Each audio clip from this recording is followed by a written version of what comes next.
Oi, crianças, boa tarde. Hoje a nossa aula é aula de português e nós iremos falar sobre o emprego da vírgula. Antes da gente dar início a esse assunto, eu vou pedir que vocês abram comigo o livro na página 90. Na página 90 tem um texto, né? O texto é o galo, o rato e o ratinho. Vocês irão fazer a leitura desse texto e irão responder as questões da página 92 e 93. Aí tem uma questão que pede para vocês diferenciarem, né? No livro está perguntando se esse texto ele é escrito em prosa ou em versos. Bom, versos é cada linha desse poema, dessa fábula aqui. Cada linhazinha dessa nós chamamos de verso. E esses pedacinhos aqui nós chamamos de estrofes. Diferente do texto que é escrito em versos, tem o texto que é escrito em prosa. O texto que é escrito em prosa, ele ocupa a folha inteira, ele é composto por parágrafos e ele ocupa a folha inteira. Diferente desse texto aqui, ó, a gente consegue perceber que ele é separado por estrofes. Bom, na leitura do livro, vocês vão perceber, na leitura do texto, vocês irão perceber que esse texto ele é rimado. Por exemplo, aqui, ó. Um jovem afoito ratinho que quase nada sabia, escapou por um pouquinho de entrar em uma bela fria. A gente consegue perceber que a palavra ratinho rima com a palavra pouquinho. A palavra ratinho está no primeiro verso da primeira estrofe e pouquinho está no terceiro verso. E a palavra sabia rima com fria. Então, esse texto ele é composto por versos rimados, tá bom? E vocês irão, na interpretação, vocês irão responder de acordo com os personagens, o que cada um representa e o que fala na história que vocês leram, tá bom? Agora nós iremos dar início ao nosso assunto, que é o emprego da vírgula. Quando nós usamos a vírgula? Nós usamos a vírgula para enumerar elementos, utilizamos em endereços e em datas. Eu vou dar um exemplo de cada um. Como assim enumerar elementos? Por exemplo, aqui na frase, Pedro, eu ponho uma vírgula, Clara, eu ponho uma vírgula. Ó, Pedro, Clara, Gabriel e Maria Eduarda são amigos de Yuri. Eu enumerei elementos, eu separei um por uma vírgula. Por exemplo, quando eu vou escrever, né? Vovó foi à feira e comprou banana, vírgula, uva, vírgula, pera, vírgula, chuchu e quiabo. Entendeu? Eu separo, eu enumero por vírgulas. E endereços? Eu uso a vírgula para separar o nome da rua do número. Por exemplo, aqui, ó, o exemplo que eu dei é o endereço da nossa escola. Rua Newton Nunes, vírgula, 02. Eu sei que Rua Newton Nunes é o nome da rua e 02 é o número daqui da nossa escola. Já em datas, nós utilizamos para separar a cidade, o bairro, o estado, o país da data. Por exemplo, São Gonçalo, vírgula, 14 de maio de 2020. Tem algumas imagens no livro de vocês que embaixo da imagem tem escrito o local que ela foi tirado, é separado por uma vírgula da data. Então fica o lugar que ela foi tirado, vírgula e a data.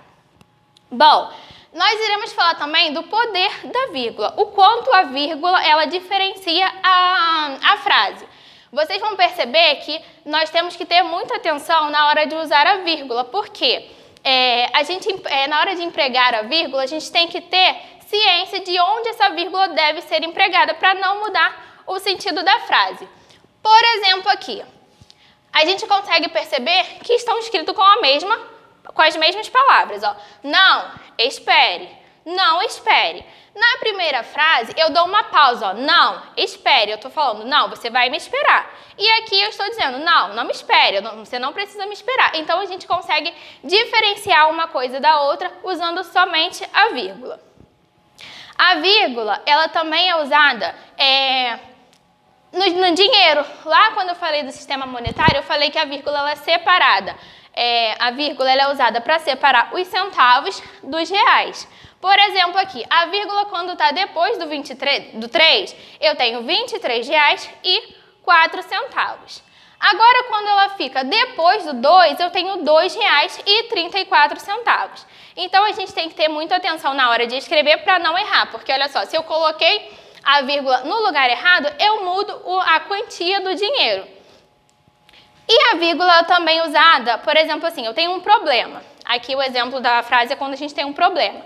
E nesse problema eu falo, isso só ele resolve. Eu estou querendo dizer que é um problema pequeno e a pessoa irá resolver. Agora, quando eu falo, isso só ele resolve, é um problema que só aquela pessoa específica irá resolver. Então, dá para a gente perceber uma grande diferença. O último exemplo aqui é a frase, não queremos saber. E a outra frase é, não queremos saber. Na primeira frase, quando eu falo não, queremos saber, eu estou dando a ideia de que eu quero saber. Eu interrompi a pessoa e falei, não, eu quero saber o que aconteceu ou eu quero saber de alguma situação.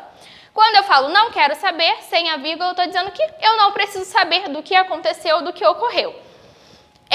Agora, com isso, vocês irão realizar a página 94 e a página 95, que vocês irão colocar as vírgulas nos lugares corretos. Depois que vocês fizerem a leitura, vocês irão realizar o número 1. O número 1, vocês vão colocar, vocês irão ler as frases e irão colocar a vírgula quando for necessário. Eu vou fazer a leitura das frases e vocês podem ir colocando a vírgula no decorrer que eu for falando. Lembrando que a vírgula a gente usa também para dar uma pausa na leitura, né? Nós já falamos também sobre isso. Então, quando eu der uma pausa, vocês sabem também que ali tem uma vírgula. Ou quando eu vou enumerar elementos, quando eu vou separar o endereço, o nome da rua do número, né? Quando eu uso endereços, ou em datas, quando eu quero separar a cidade da data que ocorreu aquilo. Então, vamos lá. Na letra A professora pediu na lista de material escolar 2 lápis, 4 cadernos, caneta azul, caneta vermelha, apontador e borracha.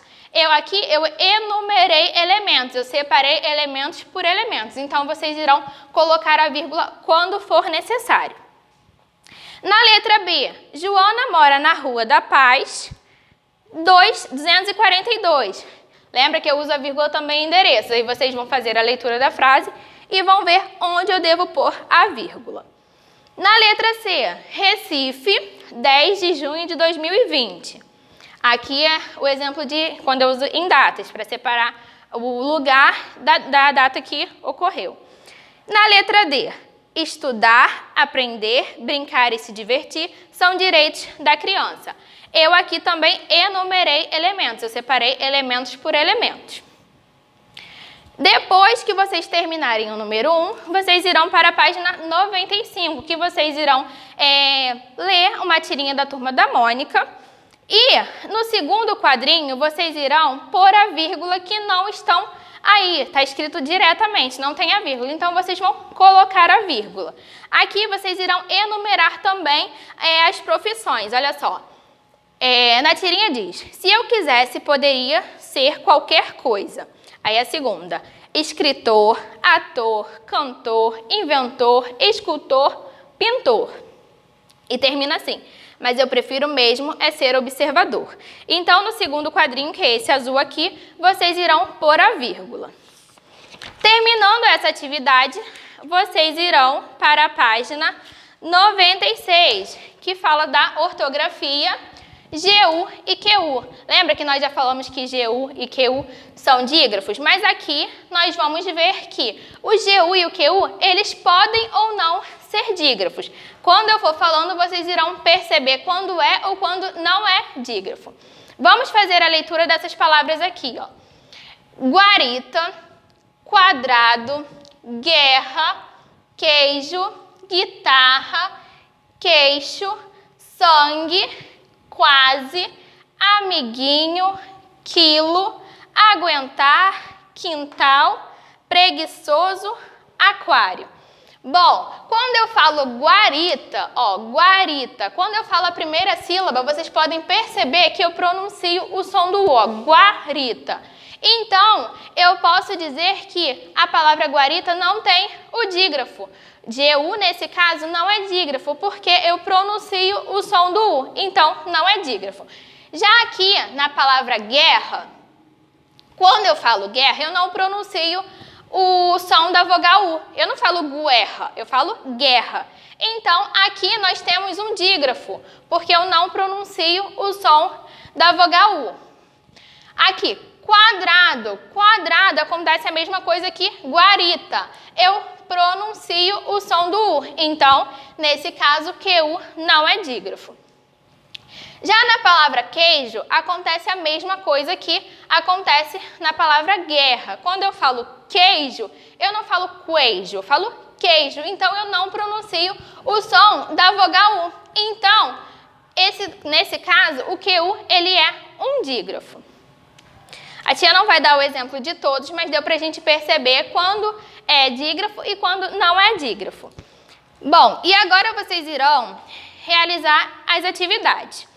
Aqui no número 1, vocês irão seguir as setas e formarão palavras com GU e QU. No número 2, vocês vão descobrir palavras com os dígrafos GU e QU e vocês irão ler as dicas para poder descobrir essas palavras. Por exemplo, aqui, ó, na letra A, dica, nome de um alimento. Vocês irão ler a frase seguinte: Branca de Neve é uma personagem muito querida das crianças do Brasil e do mundo. Vocês irão notar que as letras Q, U, I, B, E estão destacadas. Então, com essas letras, vocês irão formar a palavra que está perguntando na letra A. E vocês irão fazer a letra B também da mesma forma. No número 3, vocês vão completar as palavras com as sílabas abaixo, que as sílabas são G, Gui, Que e Ki. E vocês irão completar essas frases. Na página 197, no número 4, vocês irão completar as frases também com as palavras que estão aqui, as palavras que estão no quadrinho verde. Vocês irão ler as palavras são ó, tranquilo, arquipélago, dengue, jogue, pesquisas e mosquitos. Vocês irão observar as palavras e irão colocar de acordo com as frases. No número 5, vocês vão escrever o nome das imagens na coluna correspondente, se as palavras são escritas com GU ou QU. Aqui nós temos a imagem. A primeira imagem é a imagem da fogueira, a segunda imagem é a imagem do queijo, a terceira da mangueira, a quarta um foguete, a quinta é um leque, a sexta é uma régua e a sétima imagem é um aquário. Bom, terminamos a atividade no livro. Quem tem o livro de português só irá fazer essas atividades e eu irei enviar uma atividade apenas para os alunos que não têm o livro de português, tá bom? Nós encerramos a nossa aula aqui. Um beijo, fiquem com Deus, até a próxima.